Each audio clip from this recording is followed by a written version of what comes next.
तो चलिए यहाँ पे बात करते हैं इंटीग्रेटर सर्किट के बारे में। जैसे कि हम जानते हैं कि एडर, सब्ट्रैक्टर, इंटीग्रेटर, डिफरेंशिएटर, ये जो सभी अलग अलग ऑपरेशन है वो सभी अलग अलग ऑपरेशन मैथमेटिक्स के बेसिक ऑपरेशन है। मतलब कि अगर आपके पास दो अलग अलग स्केलर वैल्यूज है तो आप क्या करते हैं, उसका एडिशन करते हैं। अगर आपके पास कुछ ऐसी ही दो अलग अलग स्केलर वैल्यूज है तो आप उसका सब्सट्रैक्शन भी कर सकते हैं। तो कुछ इसी तरह से अगर आपके पास कोई एक वैल्यू है या फिर कोई एक फंक्शन का प्लॉटिंग ग्राफ है और अगर आप इसका डिफरेंशिएशन करना चाहते हैं, इंटीग्रेशन करना चाहते हैं, तो आप क्या कर सकते हैं, कुछ ऐसी ही ओपेम से बनी हुई सर्किट्स का इस्तेमाल कर सकते हैं जो कि कुछ ऐसे बेसिक मैथमेटिकल ऑपरेशंस को परफॉर्म करने के लिए कैपेबल होती है। तो जैसे कि हमने आगे के कुछ वीडियोस में देखा था कि एडिशन का जो फिनोमिनन है वो किस तरह से ओपेम को यूज करके परफॉर्म किया जा सकता है, जैसे कि सब्सट्रैक्शन का जो फिनोमिनन है वो कैसे ओपेम को इस्तेमाल करके कंप्लीट किया जा सकता है। कुछ इसी तरह से हम अभी यहाँ पे बात करने वाले हैं इंटीग्रेशन के बारे में। मतलब कि मैथमेटिक्स का जो एक इम्पोर्टेंट फिनोमिनन है या फिर एक इम्पोर्टेंट ऑपरेशन है जिसे कि हम इंटीग्रेशन के नाम से जानते हैं, ये ऑपरेशन कुछ इसी तरह से ओपेम को यूज करके बनाई की गई एक सर्किट का इस्तेमाल करके हम परफॉर्म कर सकते हैं।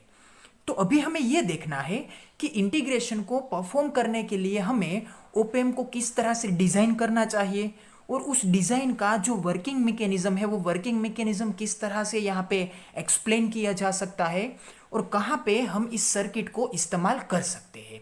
तो चलिए बात करते हैं इन तीनों टॉपिक्स के बारे में डिटेल में इस लेक्चर में।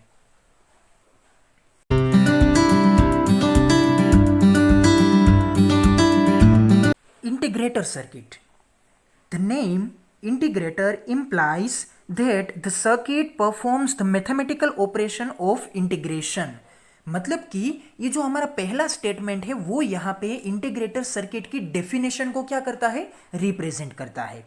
तो ये डेफिनेशन में हमें क्या बताया गया है कि एक ऐसी सर्किट जो कि हमारे मैथमेटिकल ऑपरेशन इंटीग्रेशन को ये क्या करती है, परफॉर्म करती है, तो इसे हम क्या बोलते हैं, इसे हम बोलते हैं इंटीग्रेटर।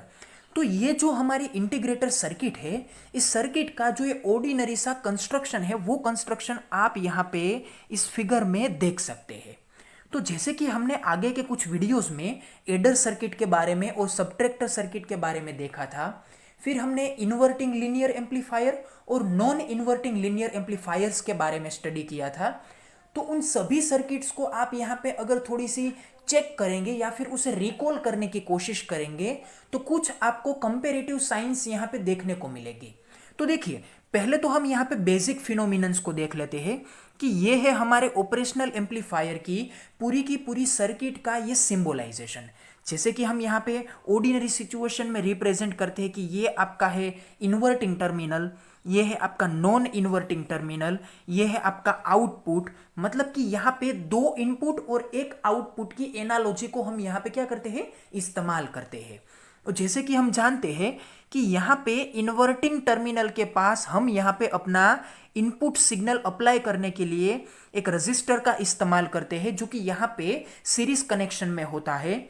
फिर उसी रजिस्टर के साथ यहाँ पे एक वर्चुअल ग्राउंड पॉइंट प्रिपेयर करते हैं कि उसके ऊपर जो दोनों टर्मिनल्स के साथ में जाने वाला जो करंट है उस करंट का सम्मेशन एग्जैक्ट इस एक्स पॉइंट के पास क्या हो जाता है, जीरो हो जाता है। और इसी एक्स पॉइंट के पास जो आप यहाँ पे वोल्टेज मेजर करने की कोशिश करते हैं वो वोल्टेज आपको क्या मिलता है, वो यहाँ पे आपको जीरो मिलता है। इसी के कारण हम यहाँ पे इसे क्या बोलते हैं, वर्चुअली ग्राउंड। मतलब कि जैसे कि हम बोलते हैं कि ग्राउंड टर्मिनल, तो ग्राउंड का असल में मतलब क्या होता है कि उस टर्मिनल को आपको जीरो वोल्टेज के ऊपर क्या करना पड़ता है, स्टेबल करना पड़ता है या तो फिक्स करना पड़ता है। लेकिन वो जो आप उसे जीरो के ऊपर फिक्स करते हैं या तो स्टेबल करते हैं तो वो किसके कारण होता है, वो एक स्पेसिफिक कनेक्शन के कारण होता है कि जिसके कारण आप उसे ग्राउंड वोल्टेज के बतौर में जीरो वोल्टेज प्रोवाइड करते हैं। लेकिन यहाँ पे इसे आपने कोई भी ऐसे स्पेसिफिक सिचुएशन में कनेक्ट नहीं किया है कि जिसके कारण आप इसे जीरो वोल्टेज प्रोवाइड कर रहे हैं। लेकिन यहाँ पे होता क्या है कि तीनों टर्मिनल्स के साथ कनेक्ट किए गए इस जंक्शन में जो वोल्टेज का सम्मेशन बन के आता है वो क्या बन के आता है, वो यहाँ पे जीरो बन के आता है। मतलब कि देखने के वक्त आपको ये ग्राउंडेड टर्मिनल नहीं लगेगा, लेकिन जैसे ही आप यहाँ पे वोल्टेज का मेजरमेंट चेकआउट करते हैं तो वो वोल्टेज का मेजरमेंट क्या बन के आता है, जीरो बन के आता है। तो ये जो आपका फिनोमिनन है ना, वो एक वर्चुअल फिनोमिनन है कि वो 100% देखने के लायक रियल सिचुएशन में ये जीरो नहीं है, ये वर्चुअल कंडीशन में क्या है, जीरो है। तो कुछ ऐसी बातों को आपको याद रखना है। तो ये जो आपका एक्स पॉइंट है, जिसे हम क्या बोलते हैं, वर्चुअली ग्राउंडेड पॉइंट, तो इस पॉइंट के पास यहाँ पे लेफ्ट हैंड साइड में हमने एक रजिस्टर को कनेक्ट किया है जो कि इनपुट रजिस्टर के नाम से जाना जाएगा, क्योंकि यहाँ पे इस रजिस्टर के पास से हम क्या अप्लाई करते हैं, इनपुट अप्लाई करते हैं। फिर इसी एक्स पॉइंट के राइट हैंड साइड में हमने यहाँ पे थोड़ा सा मॉडिफिकेशन किया है। तो हमने यहाँ पे क्या कनेक्ट किया है, एक कैपेसिटर कनेक्ट किया है। तो आगे की एडर और सब्ट्रैक्टर की सर्किट्स में, या फिर इन्वर्टिंग लीनियर एम्पलीफायर या फिर नॉन इन्वर्टिंग लीनियर एम्पलीफायर, ये जो चारों की चारों सर्किट थी, इस सर्किट्स में जो हम यहाँ पे फीडबैक के पोर्शन में कोई भी अगर कंपोनेंट इस्तेमाल करते थे तो वो बढ़ के क्या हो सकता था, रजिस्टर हो सकता था। हम वहाँ पे कोई भी ऐसा एक्टिव या पैसिव कंपोनेंट यूज नहीं करते थे जो कि रजिस्टर को रिप्लेस करता हो। लेकिन इस सिचुएशन में जो हम यहाँ पे पैसिव कंपोनेंट यूज करने वाले हैं वो कौन सा है, वो यहाँ पे कैपेसिटर है। तो ये सर्किट आपकी इंटीग्रेटर सर्किट है। लेकिन जब आप डिफरेंशिएटर सर्किट के बारे में बात करेंगे तो डिफरेंशिएटर सर्किट में क्या होगा, ये जो आपका कैपेसिटर है जो कि फीडबैक के लूप में है, वो कहाँ पे शिफ्ट हो जाएगा, वो यहाँ पे इनपुट के कनेक्शन में शिफ्ट हो जाएगा। मतलब कि ये आपका कैपेसिटर डिफरेंशिएटर सर्किट के कंस्ट्रक्शन में कहाँ पे होगा, वो यहाँ पे इनपुट के प्लेस में होगा। और यही आपका रजिस्टर डिफरेंशिएटर सर्किट में कहाँ पे शिफ्ट हो जाएगा, वो यहाँ पे फीडबैक के लूप में यहाँ पे शिफ्ट हो जाएगा। तो आपको इन सभी छोटी छोटी बातों को अच्छी तरह से मेमोराइज करना है, क्योंकि जब भी आपके पास यहाँ पे इंटीग्रेटर और डिफरेंशिएटर सर्किट का क्वेश्चन बन के आएगा तो आपको इन सभी छोटी छोटी बातों को अच्छी तरह से मेंशन करना है, क्योंकि यही जो बातें हैं वो यहाँ पे क्या करती है, पूरे के पूरे ऑपरेशन को चेंज कर देती है। अगर आप यहाँ पे फीडबैक के लूप में कैपेसिटर को इस्तेमाल करते हैं तो ये सर्किट इंटीग्रेशन के वर्क को परफॉर्म करेगी, जबकि अगर आप यहाँ पे इसी कैपेसिटर को इनपुट के इस टर्मिनल पे रिप्लेस कर देते हैं और इसी रजिस्टर को अगर आप यहाँ पे फीडबैक के लूप में चेंज कर देते हैं, मतलब कि उसे रिप्लेस कर देते हैं, तो क्या होगा, यही सर्किट आपको डिफरेंशिएशन का फिनोमिनन प्रिपेयर करके देगी। तो आपको इन छोटी छोटी बातों को अच्छी तरह से याद रखना है। तो जैसे कि हम यहाँ पे बात कर रहे थे कि अलग अलग adder, subtractor, linear inverting amplifier या फिर लीनियर नॉन इन्वर्टिंग एम्पलीफायर, इन सभी सर्किट्स में क्या था, एक फीडबैक लूप का क्रिएशन था। मतलब कि आपको यहाँ पे आउटपुट के थोड़े से सिग्नल के पोर्शन को इनपुट में क्या करना था, रिपीट करना था, जिसके कारण आपने यहाँ पे एक फीडबैक लूप प्रिपेयर किया था। और इस फीडबैक लूप में आपने एक हेल्पिंग कंपोनेंट का एक्सटर्नली इस्तेमाल किया था। तो वो हेल्पिंग कंपोनेंट क्या था, रजिस्टर था। लेकिन इस इंटीग्रेटर सर्किट की सिचुएशन में ये क्या है, कैपेसिटर है। और यहाँ पे इनपुट में एक रजिस्टर का इस्तेमाल हुआ है जो कि इनपुट के वोल्टेज को उसके ऊपर ड्रॉप करके करंट का प्रिपरेशन करके हमें देता है। फिर हमारे इस पॉजिटिव टर्मिनल को, मतलब कि नॉन इन्वर्टिंग टर्मिनल को हमने यहाँ पे क्या किया है, ग्राउंड किया है। और यहाँ पे हमने आउटपुट क्या किया है, आउटपुट यहाँ से हमने आउटपुट टर्मिनल और एक दूसरे ग्राउंड टर्मिनल, इन दोनों के बीच में से क्या लिया है, आउटपुट हमने लिया है। तो ये है हमारी इंटीग्रेशन सर्किट की या फिर इंटीग्रेटर सर्किट की एक बेसिक एनालॉजी। फिर इसका हम आगे वर्किंग मैकेनिज्म देखेंगे, लेकिन इनसे पहले हम यहाँ पे इसकी थोड़ी इंट्रोडक्शन और इसकी डेफिनेशन को यहाँ पे देख लेते हैं।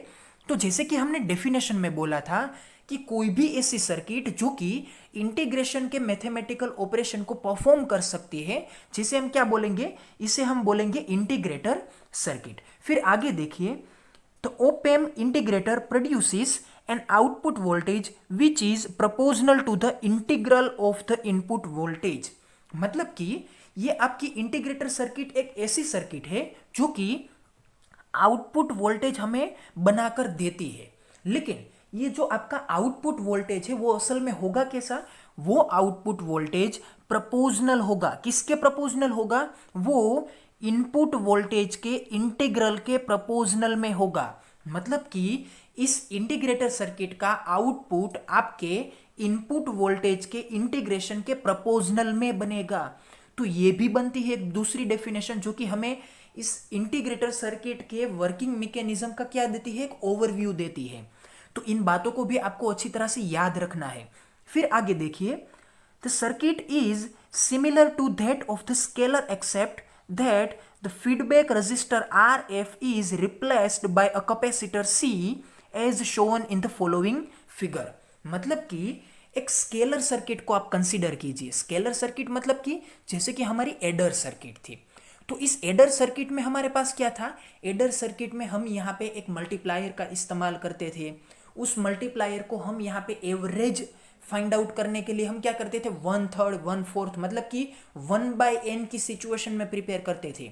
तो इस 1/n की सिचुएशन में प्रिपेयर करने के लिए हमें क्या करना था, इनपुट रजिस्टर्स और फीडबैक रजिस्टर, इन दोनों को हमें वहां पे एडजस्ट करना पड़ता था, जिसके कारण हमें यहाँ पे गेन की प्रॉपर्टी मिलती थी, जिसे हम क्या करते थे, एडजस्ट करके या तो एवरेज फाइंड आउट करते थे या फिर उसका समेशन फाइंड आउट करते थे, जो कि डिपेंडेंट था इनपुट रजिस्टर और RF रजिस्टर दोनों की फैक्टर्स के ऊपर।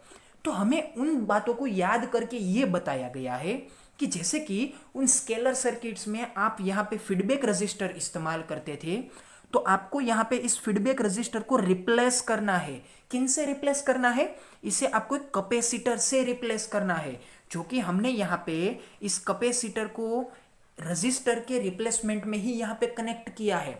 तो यही बात आपको यहाँ पे इस स्टेटमेंट में बताई गई है कि जैसे कि एडर सर्किट या फिर नॉन इन्वर्टिंग एम्पलीफायर या फिर इन्वर्टिंग एम्पलीफायर जो कि लीनियर एम्पलीफायर्स थे, इन सभी में जैसे आप यहाँ पे फीडबैक रजिस्टर इस्तेमाल करते थे, तो आपने यहाँ पे उन फीडबैक रजिस्टर के रिप्लेसमेंट में एक कैपेसिटर को इस्तेमाल किया है। सो आई होप कि यहाँ पे आपको ये पूरी की पूरी सर्किट का ये जो इंट्रोडक्शन है और इसकी जो डेफिनेशन है वो यहाँ पे आपको समझ में आ गई होगी। अब हम आगे कुछ अलग अलग बातों को देखते हैं कि वो बातें इसके कंस्ट्रक्शन के ऊपर, इसके वर्किंग मैकेनिज्म के ऊपर डिपेंडेंट है।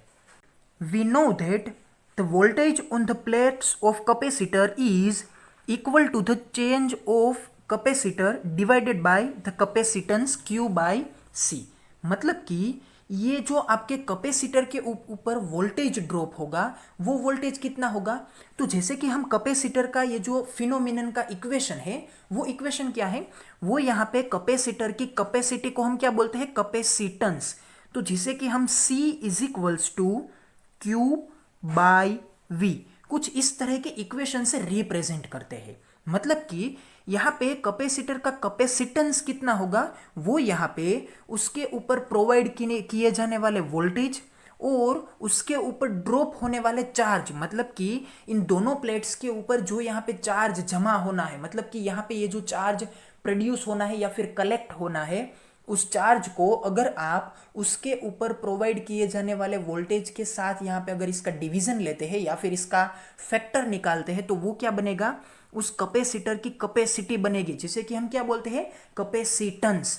तो कुछ इसी तरह से हमारी सर्किट में, जैसे कि हमने एडर में देखा था या फिर इन्वर्टिंग और नॉन इन्वर्टिंग लीनियर एम्पलीफायर्स में देखा था कि इन पूरी की पूरी ऑपरेशनल एम्पलीफायर की जो कोई भी अलग अलग सर्किट्स है, इन सर्किट्स को अगर आप यहाँ पे एक्सप्लेन करना चाहते हैं तो आपको दो बातें यहीं पे चाहिए।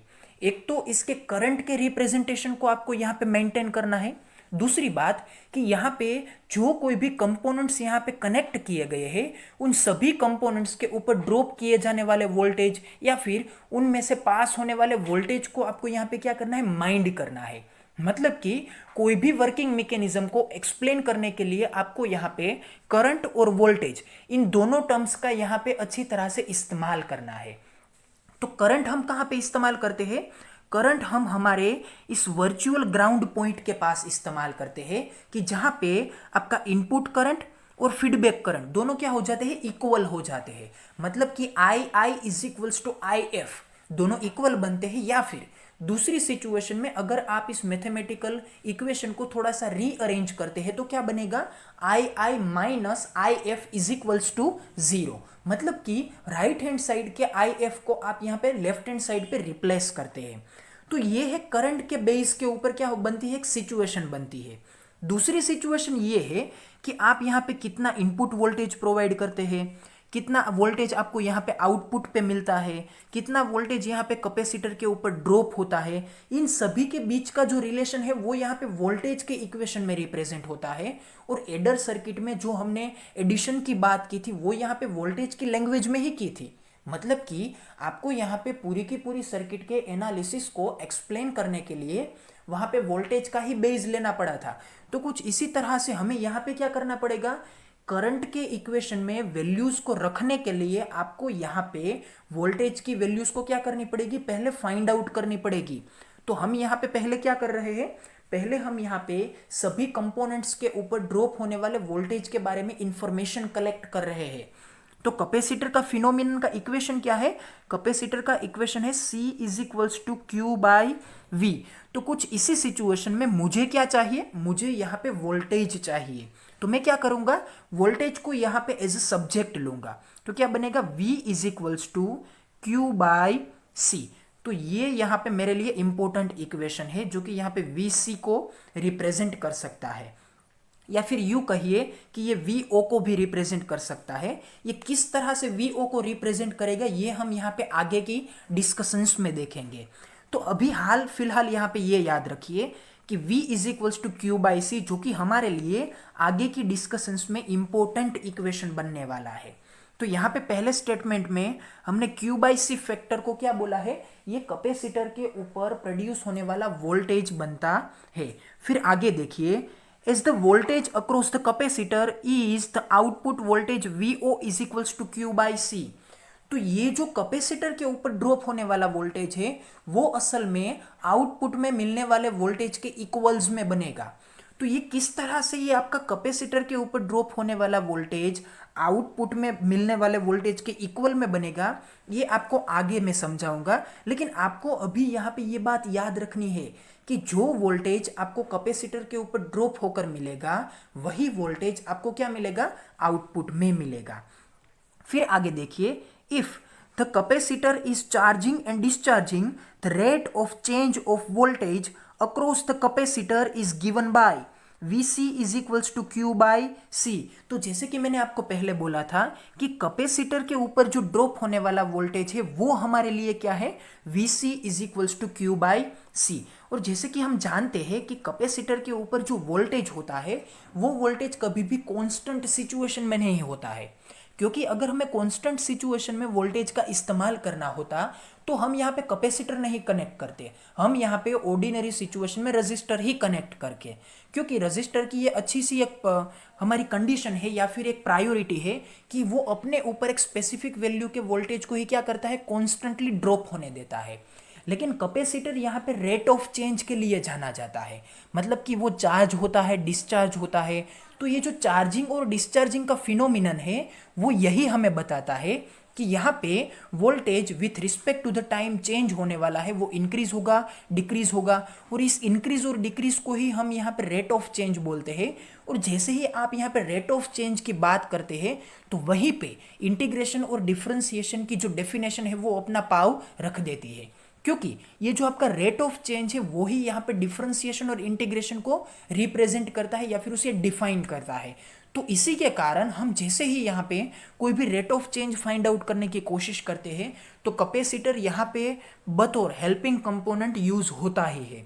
या फिर आप RC इंटीग्रेटर सर्किट की बात कीजिए या फिर आप RC डिफरेंशिएटर सर्किट की बात कीजिए, तो उन सभी सर्किट में आपको यहाँ पे कैपेसिटर का इस्तेमाल करना ही पड़ता है, जो कि इंटीग्रेशन और डिफरेंशिएशन दोनों के फिनोमिनन में अपनी एक इम्पोर्टेंट जो रोल है वो रोल को क्या करता है, यहाँ पे अदा करता है।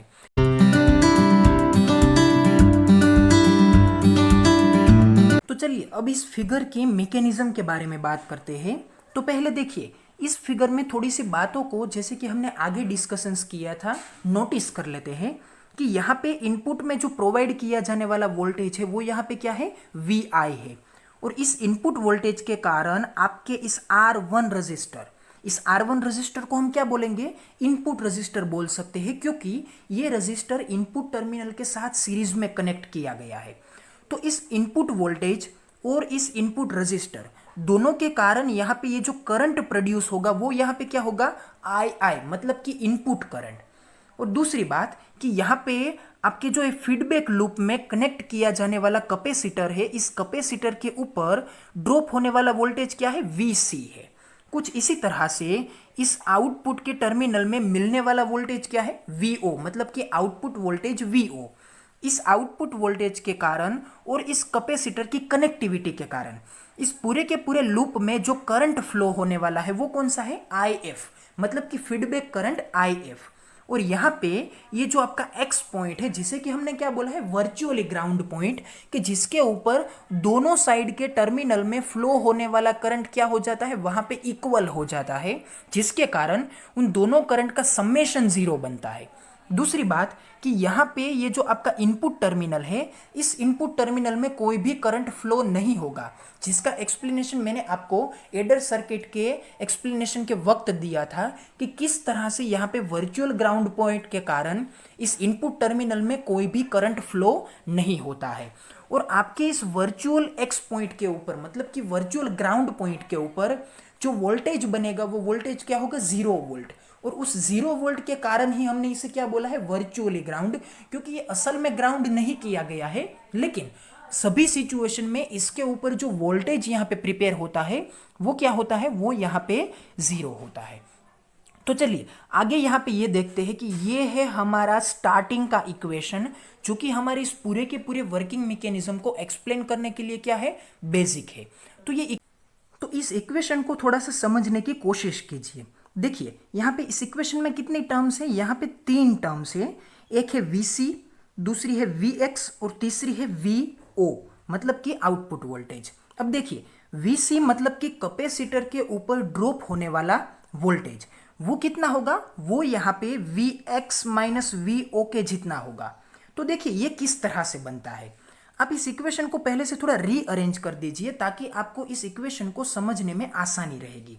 देखिए मैं इस इक्वेशन में से यहाँ पे थोड़ी सिचुएशन को रिप्रेजेंट करता हूँ, VO को एज अ सब्जेक्ट लेता हूँ, तो क्या बनेगा, देखिए VO इज इक्वल्स टू, मतलब कि इस VO को मैंने यहाँ पे लेफ्ट हैंड साइड में क्या किया है, शिफ्ट किया है, जिसके कारण क्या बनता है, VO is equals to VX minus VC। तो देखिए VO is equals to VX minus VC। कुछ इस तरह से अगर आप इस इक्वेशन को देखते हैं तो क्या बनेगा कि ये जो आपका आउटपुट वोल्टेज है, ये जो आपका VO वो कितना होगा, वो यहाँ पे VX, मतलब कि इस पॉइंट के ऊपर ड्रॉप होने वाले वोल्टेज और कैपेसिटर के ऊपर ड्रॉप होने वाले वोल्टेज, इन दोनों के डिफरेंस के इक्वल में होगा। तो अगर यहाँ पे Vx के ऊपर 12 वोल्ट अगर ड्रॉप होता है और 12 वोल्ट के आगे अगर कैपेसिटर उन 12 वोल्ट में से, मतलब कि ये जो आपका X है वो यहाँ पे क्या है, वो असल में यहाँ पे ओरिजिन है। किसके लिए ओरिजिन है, वो आपके आउटपुट के फीडबैक लूप के लिए एक ओरिजिन है। मतलब कि अगर इस X पॉइंट के पास से आप अगर 12 वोल्ट अप्लाई कर रहे हैं और अगर उन 12 वोल्ट में से कैपेसिटर ने अगर अपने ऊपर 4 वोल्ट रख लिए हैं, मतलब कि 4 वोल्ट अगर उसने अपने ऊपर स्टोर कर लिए हैं, तो क्या होगा, 12 माइनस 4, मतलब कि 8 वोल्ट आपको कहां पे मिलेगा, आउटपुट में मिलेगा। तो ये है कुछ एक बेसिक सिचुएशन। अगर आप इसे सीरीज सिचुएशन में देखते हैं तो क्या बनेगा, VO is equals to VX minus VC। तो आप इस सर्किट में देखिए कि जैसे कि मैंने आपको इस इक्वेशन में वैल्यूज को लेकर समझाया कि अगर इस X पॉइंट के पास 12 वोल्ट है और ये 12 वोल्ट अगर सीरीज सिचुएशन में इस कैपेसिटर के ऊपर 4 वोल्ट ड्रॉप कर देते हैं तो आपको आउटपुट में कितने मिलेंगे, 8 वोल्ट्स मिलेंगे। तो कुछ इस सिचुएशन के बेसिस के ऊपर आप यहाँ पे क्या लिख सकते हैं कि VO is equals to VX minus VC, या फिर आप उसी इक्वेशन को यहाँ पे रीअरेंज करके क्या लिख सकते हैं, यहाँ पे आप इसे VC is equals to VX minus VO लिख सकते हैं। तो मैंने उस बेसिक इक्वेशन को साइड में रखकर इस इक्वेशन को क्यों यहाँ पे कंसीडर किया, क्योंकि मुझे यहाँ पे आउटपुट वोल्टेज और कैपेसिटर के ऊपर ड्रॉप होने वाले वोल्टेज, इन दोनों के बीच में रिलेशन एस्टैब्लिश करना है। जैसे कि मैंने आपको पूरे के पूरे इंट्रोडक्शन में बताया था कि यहाँ पे ये जो कैपेसिटर के ऊपर जितना वोल्टेज ड्रॉप होगा उतना ही वोल्टेज कहाँ पे होगा, आउटपुट में होगा। तो ये बात आपको मुझे यहाँ पे समझानी है, जिसके कारण मैंने यहाँ पे कैपेसिटर और आउटपुट दोनों वोल्टेज को क्या किया है, मैंने दोनों वोल्टेज को एक दूसरे की साइड में रखा है। तो देखिए इस इक्वेशन में क्या है, Vc is equals to V X minus V naught. और अब जैसे कि हम जानते हैं कि ये जो आपका एक्स पॉइंट है वो असल में क्या है, वर्चुअली ग्राउंड पॉइंट है। मतलब कि ग्राउंड पॉइंट के ऊपर जो भी वोल्टेज यहाँ पे प्रोड्यूस होता है वो असल में क्या होता है, 0 वोल्ट होता है। तो Vx मतलब कि x पॉइंट के ऊपर ड्रॉप होने वाला वोल्टेज क्या होगा, 0 होगा। और आउटपुट का वोल्टेज अभी हमारे लिए क्या है, अननोन है, क्योंकि कोई भी वोल्टेज यहाँ पे जो मिलेगा वो यहाँ पे वेरिएबल होगा, क्योंकि ऑपरेशनल एम्पलीफायर एसी सिग्नल्स के साथ काम करता है और एसी सिग्नल्स में जो कोई भी वोल्टेज होते हैं वो वोल्टेज असल में यहाँ पे क्या होते हैं, वेरिएबल होते हैं। तो कुछ इसी कारण के बेसिस के ऊपर हमने यहाँ पे क्या लिया है, VO को एज VO रख दिया है, क्योंकि हमारे पास अभी यहाँ पे इसकी जो वैल्यूज है वो वैल्यू अननोन है। तो जिसके कारण हमें रिलेशन क्या मिलता है, रिलेशन मिलता है VC is equals to minus VO। और जैसे कि हम VC के बारे में जानते हैं कि VC क्या है, कैपेसिटर के ऊपर ड्रॉप होने वाला वोल्टेज, तो जिसे हम क्या लिख सकते हैं, Q बाई C। मतलब कि ये कैपेसिटर की कैरेक्टरिस्टिक के ऊपर या फिर इसके प्रिंसिपल के ऊपर डिपेंडेंट है, चार्ज अपॉन कैपेसिटेंस। तो ये क्या बनेगा, VC is equals to Q by C। तो अगर मैं इस VC को यहाँ पे निग्लेक्ट करता हूं तो इक्वेशन क्या बनेगा, minus VO that is equals to Q by C। तो ये इक्वेशन आपको यहाँ पे मैंने लिख के दे रखा है, देखिए minus VO is equals to Q by C। तो ये बन जाता है आउटपुट वोल्टेज और कैपेसिटर के ऊपर ड्रॉप होने वाले वोल्टेज, इन दोनों के बीच का रिलेशन। और यहाँ पे क्या है, नेगेटिव साइन है। तो ये नेगेटिव साइन किसके कारण है, नेगेटिव साइन यहाँ पे ये जो आपका इनपुट टर्मिनल है वो यहाँ पे क्या है, वो यहाँ पे इन्वर्टिंग टर्मिनल है। तो इन्वर्टिंग टर्मिनल अक्सर अपने इनपुट और आउटपुट दोनों के बीच में 180 डिग्री का फेज शिफ्ट रिप्रेजेंट करता है, जिसके कारण ये क्या बनता है, minus VO is equals to Q by C। अब देखिए जैसे कि हम यहाँ पे जानते हैं कि ये जो आपका इनपुट वोल्टेज है, ये जो आपका आउटपुट वोल्टेज है, या फिर कैपेसिटर के ऊपर ड्रॉप होने वाला जो वोल्टेज है वो with respect to the time क्या रहेंगे, चेंज होते रहेंगे। तो यहाँ पे इस इक्वेशन का मैं with respect to the time अगर डेरिवेटिव लेता हूं तो डेरिवेटिव क्या बन के आएगा, देखिए यहाँ पे VO मतलब कि आउटपुट का वोल्टेज जो यहाँ पे वेरिएबल है इसका टाइम डेरिवेटिव बनेगा dVO बाई dt। और ये है आपका 1/C। तो ये C क्या है, कैपेसिटर की कैपेसिटेंस है या फिर कैपेसिटी है। तो ये क्या होती है, कोई भी कैपेसिटर के लिए अगर आप ये बोलते हैं कि ये 9 पाइकोफेराडे का है, 12 पाइकोफेराडे का है या फिर 3 मिलीफेराडे का है, तो ये बनती है इसकी कैपेसिटी। तो कोई भी कैपेसिटर के लिए इसकी कैपेसिटी क्या होती है, कांस्टेंट होती है, वो कभी वेरिएबल नहीं होती है। तो इसके कारण इसका टाइम डेरिवेटिव नहीं हो सकता है। तो 1/C को हमें क्या करना पड़ेगा, यहाँ पे कांस्टेंट रखना पड़ेगा। और चार्ज जो कि कैपेसिटर की प्लेट्स के ऊपर डेवलप होता है वो यहाँ पे with respect to the time क्या रहेगा, वेरिएबल रहेगा। तो इसे हम यहाँ पे टाइम डेरिवेटिव के फॉर्म में लिख सकते हैं। तो ये क्या बनेगा, dQ बाई dt। तो ये जो हमारा पहला इक्वेशन था, इस इक्वेशन में हमने यहाँ पे वर्चुअल ग्राउंड पॉइंट के 0 वैल्यू को रिप्लेस किया, फिर उन सभी टर्म्स को यहाँ पे कंपेरेटिवली लिखा, और अभी हमने यहाँ पे इसका टाइम डेरिवेटिव निकाला है।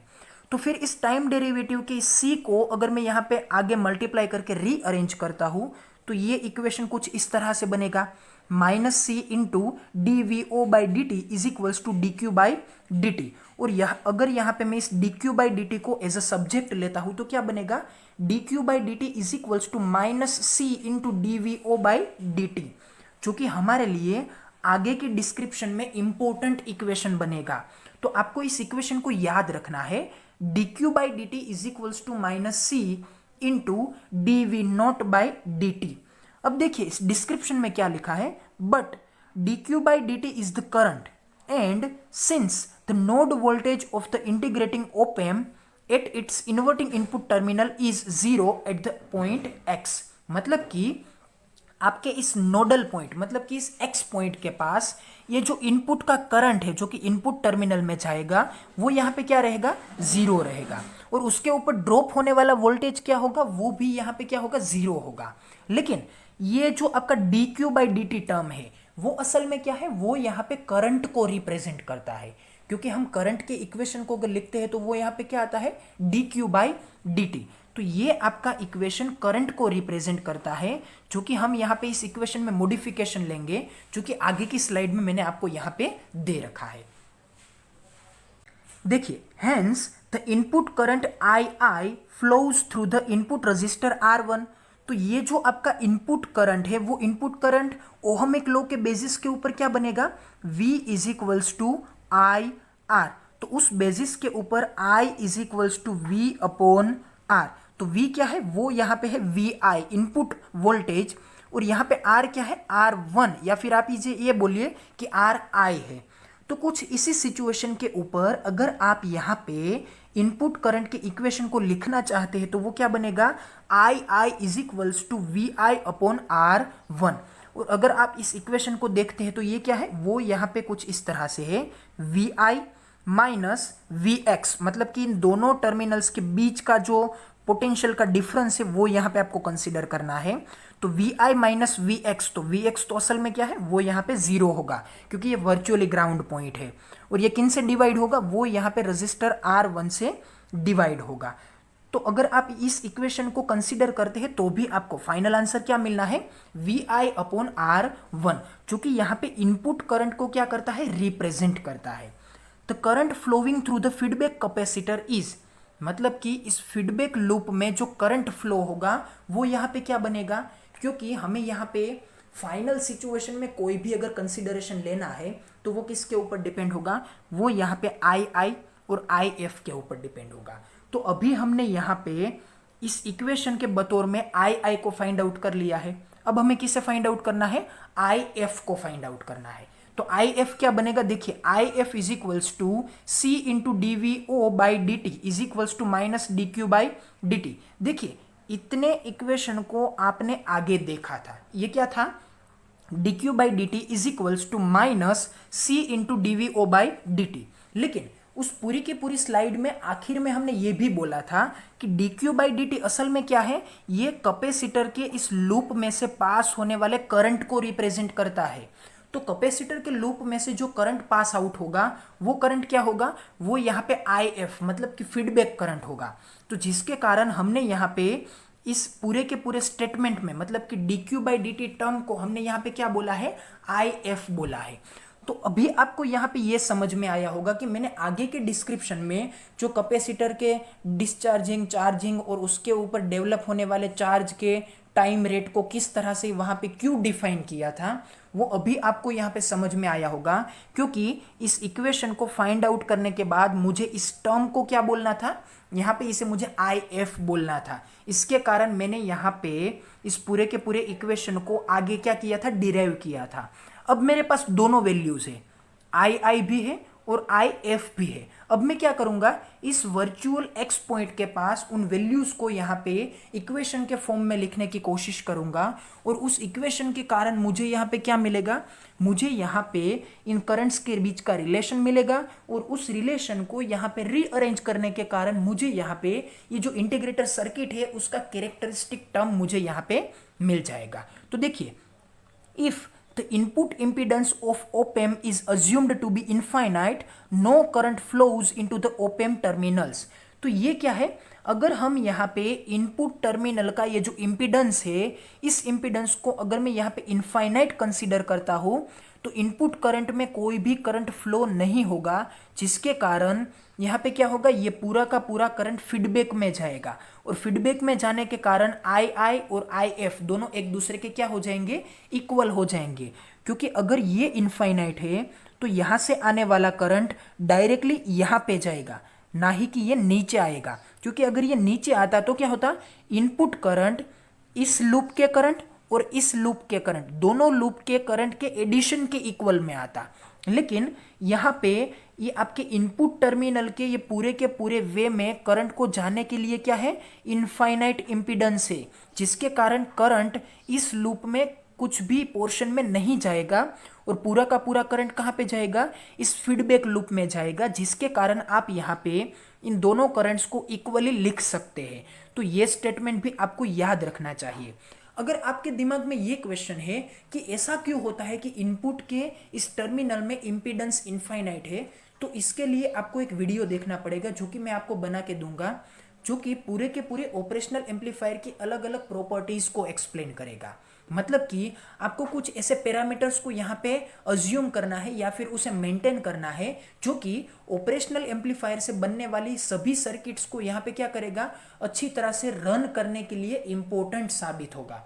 तो ये जो सभी अलग अलग पैरामीटर्स है वो पैरामीटर ऑपरेशनल एम्पलीफायर के लिए क्या है, कीवर्ड से या फिर की नोटिफिकेशन से, जो कि आपको उस वीडियो में अच्छी तरह से एक्सप्लेनेशन के फॉर्म में मिल जाएंगे।